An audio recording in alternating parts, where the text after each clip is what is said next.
and welcome to Algebra! But today we're going to learn some practical problems dealing with inequalities. Alright, so let's get started. These are word problems. Practical problems are another way of saying that. Okay, so let's start by reading the word problem. What are the things we should do there? Let's see. Alright, Keandre wants to buy a new pair of shoes that cost $220. He's got expensive taste. In order to earn money for this, Keandre babysits his neighbor for $10 an hour.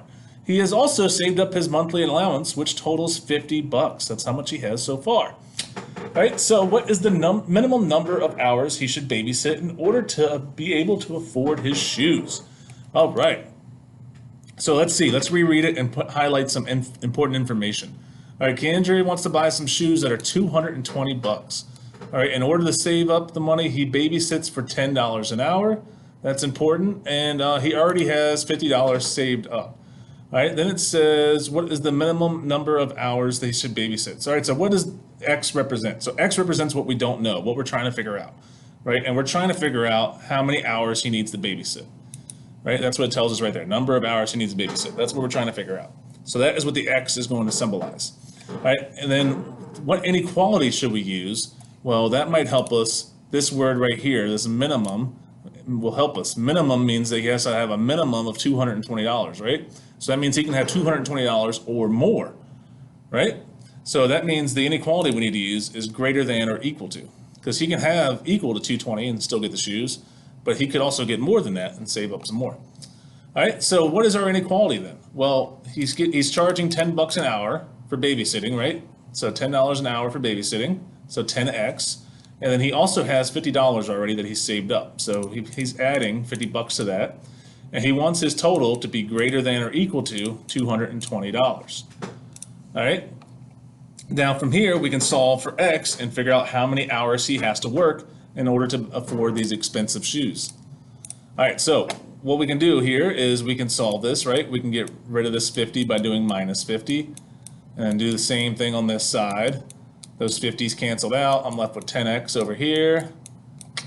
And that's going to be greater than or equal to 220 minus 50 is, what is that, 170?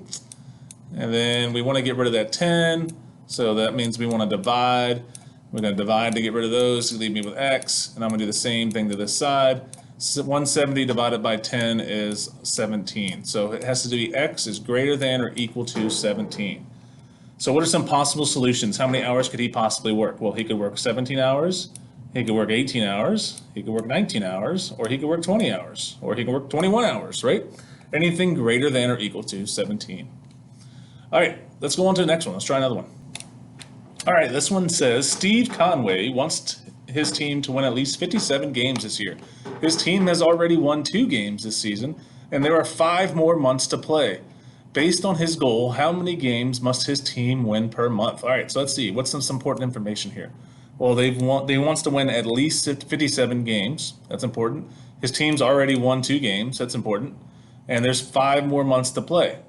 All right, so what do we need to figure out? Well, it says we want to know how many wins per month they need to have, right? So that's going to be our X, wins per month. All right, what inequality symbol do we need to have? Well, if you look up here, it says at least. So that means he wants to have 57 wins or more, right? 57 wins or more. So that means we're going to use greater than or equal to. So let's set up our inequality. So at least 57. So that means greater than or equal to 57. We want to have more or equal to 57 wins. All right. So they already won 2 games, so I can put that there. But he also needs to win a certain amount of games per month. So there's 5 months left, but we don't know how many wins per month. Right? If we add these together, we want to make sure we get more than 57. That's what our goal is, right? All right, so we have our inequality set up, so now I can solve this. And I can solve this by doing the same steps as we always do, right? I need to get rid of this 2, so I would do minus 2, these 2's cancel out. I'm left with 5x is greater than or equal to, what would that be, 55. And then I want to get x by itself, so I would divide by 5 to get rid of those 5's. And do the same thing over here. 55 divided by 5 gives me 11, and it would be x is greater than or equal to 11. So that means he needs to win 11 games or more each month, right? So what's possible games he can win a month? They can win 11 games, they can win 12 games, they can win 13 games, they can win 14 games. but they just want to win 11 games or more per month to reach their goal of winning 57 total games. All right, let's continue on. Let's do like 2 more problems together. All right, number 3, you want to buy the latest phone, but your parents won't pay for it because it costs a minimum of $750. The phone you currently have can be traded in for $120. In order to earn the rest of the money you need, you decide to pick up a part-time job that pays $9 an hour. Determine how many hours you need to work in order to buy the phone. All right, so what's important through here? Let's see here. Well, you want to buy a phone that costs a minimum of $750. Maybe it's $750 plus tax or something like that, right? You have a current phone and you can trade that in for $120. So if you trade it in, you're going to get $120. It's not bad. All right, and then what else? You're getting a job. That job is $9 an hour is what they're paying you. Okay, and then we need to know how many hours you need to work. So that's the thing we're solving for. That's the thing we don't know. So that's the thing that X represents. So X represents how many hours you need to work.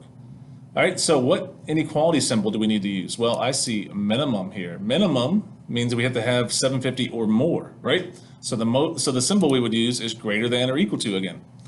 So let's set up our word problem. Minimum is $750. That'd be greater than or equal to 750. All right, we're getting a job for $9 an hour, so that'd be 9x. And we are trading our phone in and getting $120. So we're adding $120 to whatever amount we work. All right, and then from here, we can solve this equation by using our steps here. And so we would do minus 120, right? Minus 120. And these would cancel out and leave me with 9x over here. 750 minus 120 is 630. And 630, so now I need to get x by itself, so I'm going to divide by 9. Divide by 9. X is going to be greater than or equal to whatever 630 divided by 9 is, which is 70. So you need to work 70 or more hours, right? X is greater than or equal to 70 hours. So that means you can work 70 hours, make 750, right? You can work 80 hours, you can work 90 hours, you can work 100 hours, right? But you have to get more than 70 hours to be able to pay for this phone. All right, let's do one more. All right, Jane has at most $300 to spend on her holiday shopping. The gift she is going to buy her boyfriend costs $45, and she has 4 other people to buy gifts for. How much can she spend on those other people?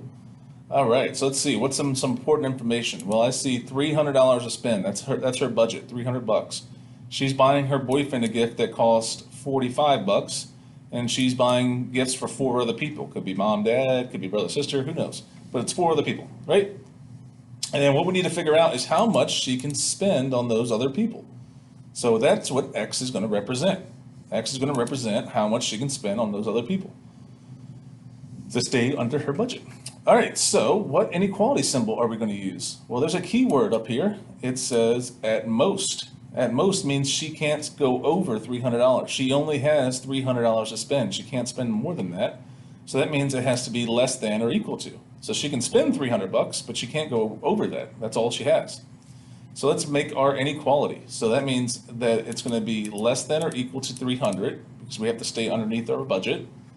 All right. Her boyfriend's gift cost $45, and then she also has to buy gifts for 4 other people, and we don't know how much those gifts cost yet. So that's where our X is. All right. So let's solve this. Let's see. Well, how much can we spend on these other people? Well, I need to get rid of that 45, so I'm going to do minus 45, get rid of that, get rid of put this over here. Those cancel out, so I'm left with 4x on this side. 300 minus 45 is 255, so I have this. And then I want to get x by itself, so I have to get rid of this 4, so I'm going to divide by 4, get rid of that. I do the same thing on this side. And x is less than or equal to 225 divided by 4 is 63.75. All right, and then that's my final answer, 63.75. So that means on every other person that she has, those 4 other people, all their gifts can't be more than $63.75, right? So she can spend $63.75, right? She cannot spend $65. Sorry, she has to spend less than that. She can spend $63. She can spend $61.50. She can spend $61. She could spend $2. Right? Anything less than $63.75 she can spend on those other people. And if you ask me, it's kind of messed up that her boyfriend gets the cheap gift of $45. But anyways, that's a subject for a different day. All right, so that is how we solve inequality word problems. All right, so it's important first to read the question, right? Read the question. Make sure you read the question. I always read it first one time, and then I go back and try and underline my important information. So once I underline my important information and I figure out which inequality symbol I use, I write my inequality, and then I solve it and figure out the answer. Okay? So if you ever have any questions, please ask a teacher, and we'll be glad to help you. Otherwise, I'll catch you next time. Bye-bye.